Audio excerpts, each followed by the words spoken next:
Hi, Dr Alex Perry from the Blue Sky Chinese Medicine Clinic. One of the very common questions I get asked in an initial consultation with patients in regard to fertility treatment has to do with basic female reproductive physiology.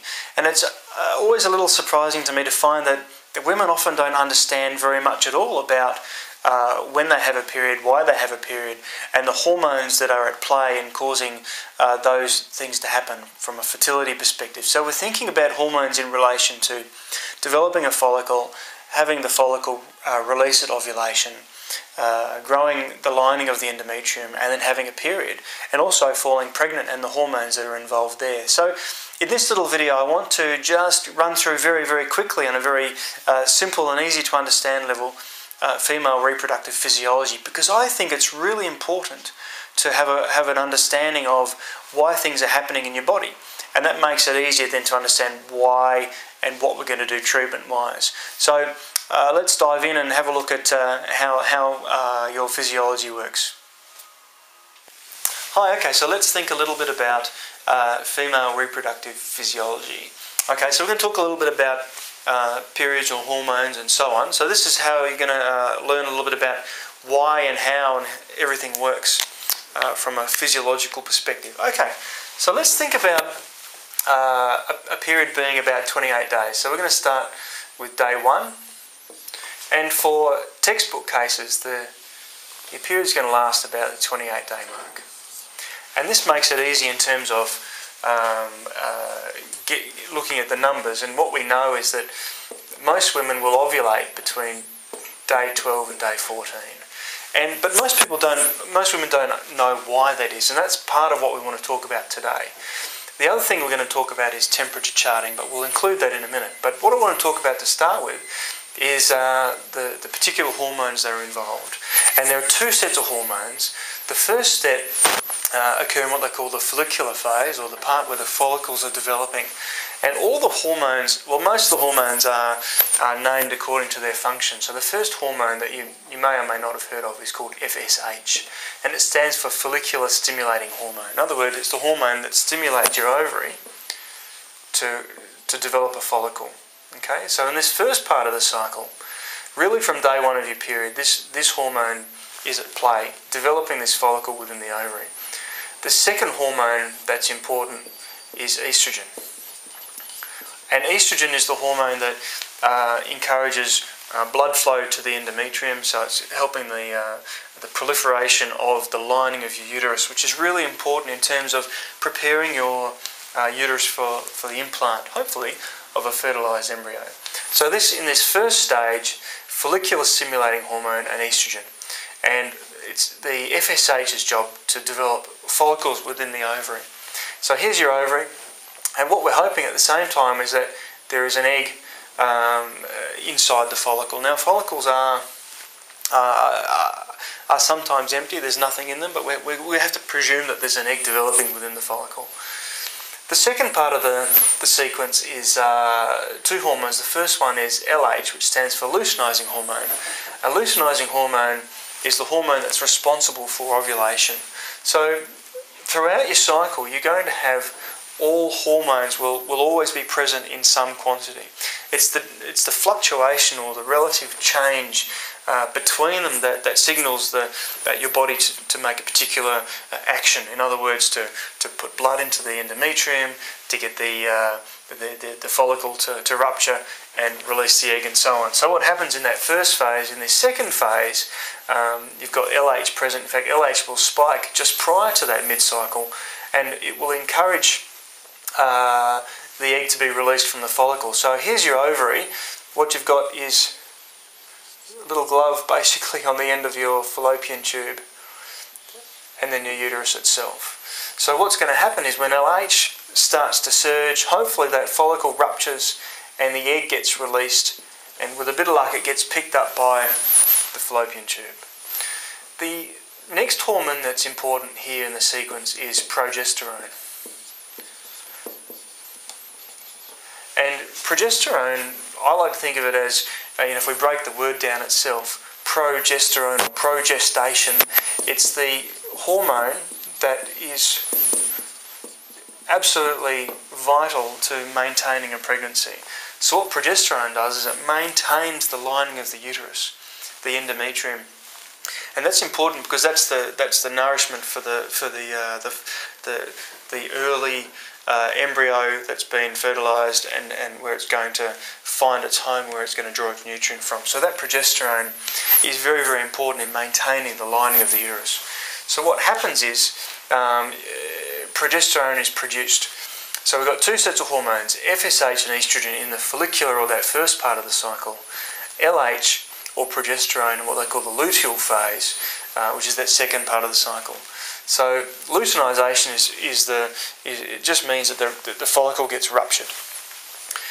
What's interesting here is we've got to wonder where that progesterone comes from, and this is the key to understanding why you ovulate when you do, and this is the bit that's often missing in people's understanding. So what happens is what's left over, the remnant of ovulation, is the leftover part of the follicle, which is called the corpus luteum. We'll just call it CL. And it's the corpus luteum that actually produces progesterone, interestingly enough. So it's a remnant of the follicle producing the progesterone that then helps to maintain that early pregnancy. Now there's a couple of other elements worth filling in. When you do a blood test, they're checking for a hormone called HCG, human chorionic gonadotrophin, and sometimes you'll note it'll be called beta HCG, but the hormone itself is HCG, and the HCG is a chemical marker which comes from that fertilised egg or the early embryo, and what it does is it tells the corpus luteum to basically keep producing progesterone, because what happens if there is no fertilisation, the corpus luteum has a lifespan of, guess what, 12 to 14 days, which is why you have a 12 to 14 days it will produce progesterone. So if you ovulate at day 12, what's going to happen is progesterone will be in your system regardless of whether you're pregnant or not for 12 to 14 days, because the corpus luteum is producing progesterone, will maintain the lining of the uterus.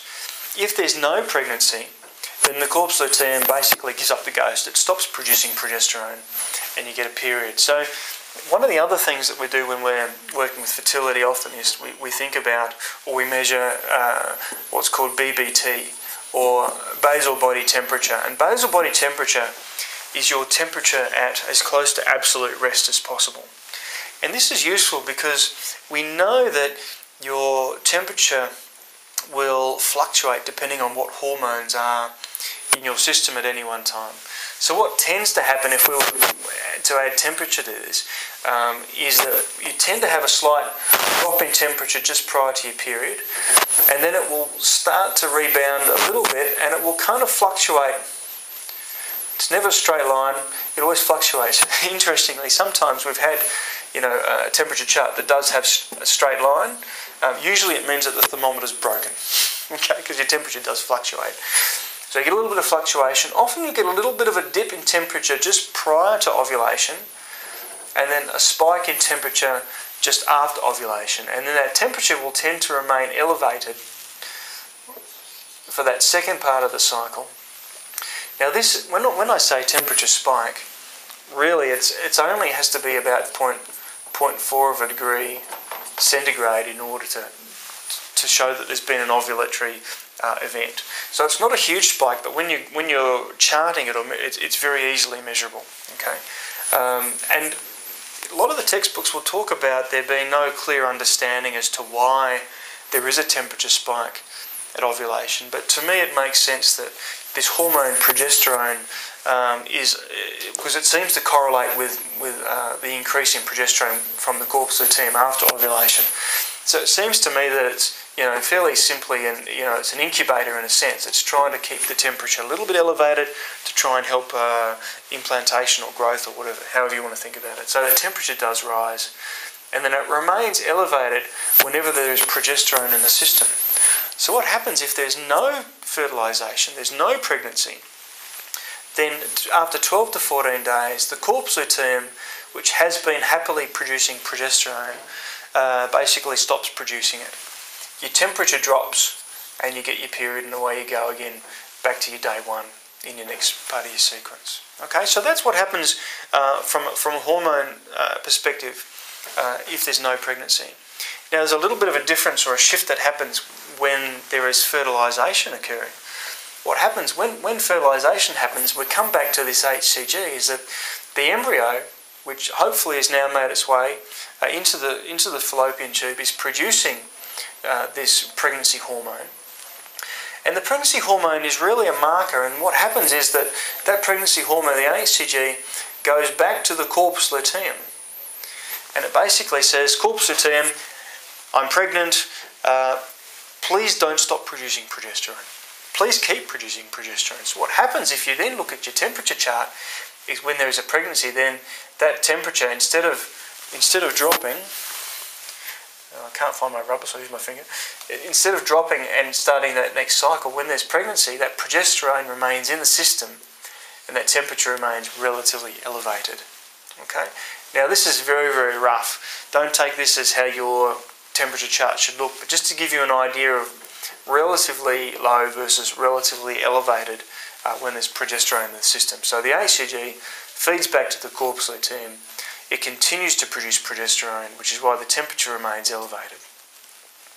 Okay, so that really explains physiology from an ovulation perspective and looking at the different hormones that are involved in the sequence. And that's really, really important to understanding how we work in terms of checking ovulation and so on. So using basal body temperature is a really useful way of assessing when you're ovulating. Hi, well, I hope that was useful in learning a little bit about why things happen the way they happen and when they happen within your body as a woman and from a fertility perspective. What I'd encourage you to do now is to have a look through the rest of the website, or if you'd like to contact us directly, you can do it in two ways.